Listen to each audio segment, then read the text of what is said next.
अस्सलामु अलैकुम वरहमतुल्लाहि वबरकातुहू। नाज़रीन, इस्तकबाल है आपका हमारे यूट्यूब चैनल हमज़ टीवी देवबंद पर। नाज़रीन किराम, बड़ी अफसोसनाक खबर आपके साथ शेयर कर रहे हैं। जी हाँ नाज़रीन, आसाम से ये खबर मौसूल हो रही है। नाज़रीन, बतला दें आपको कि आसाम में एक और मदरसे को मुनहदिम कर दिया गया है। जी हाँ नाज़रीन, आसाम हुकूमत की मदरसा मुखालिफ जहनीत एक बार फिर सामने आई है, जब उसकी जानिब से मुसलसल तीसरे मदरसे को बुलडोज़र से मुनहदिम कर दिया गया है। नाज़रीन, बतला दें आपको कि आसाम के ज़िला बोंगाई गाँव में वाक़ मदरसा मरकज़ुल मारिफ पर आसाम हुकूमत ने बुलडोज़र चलाकर उसे मुनहदिम किया है।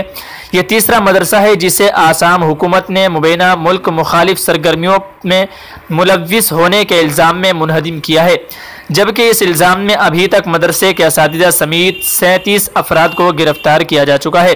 नाज़रीन, बतलाते चलें आपको कि दहशत गर्दों से राब्ते के इल्ज़ाम के बाद कई मदरसों को मिसमार किए जाने पर AIUDF के सरबराह बदरुद्दीन अजमल साहब ने सख्त गम और गुस्से का इजहार किया है।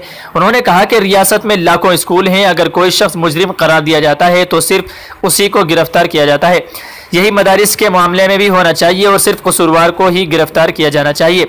उन्होंने मजीद कहा कि ये मदारिस गरीबों को तालीम याफ्ता बनाते हैं। इनमें से कुछ 20-30 साल चंदा लेने के बाद तामीर होते हैं और वो उन्हें एक दिन में मिसमार कर देते हैं। बहरहाल नाज़रीन किराम, आपकी इस खबर के मुतालिक क्या राय है कमेंट करके ज़रूर बतलाइएगा और दुआ फरमाए अल्लाह ताला मदारिस की हिफाजत फरमाए, मसाजिद की हिफाजत फरमाए।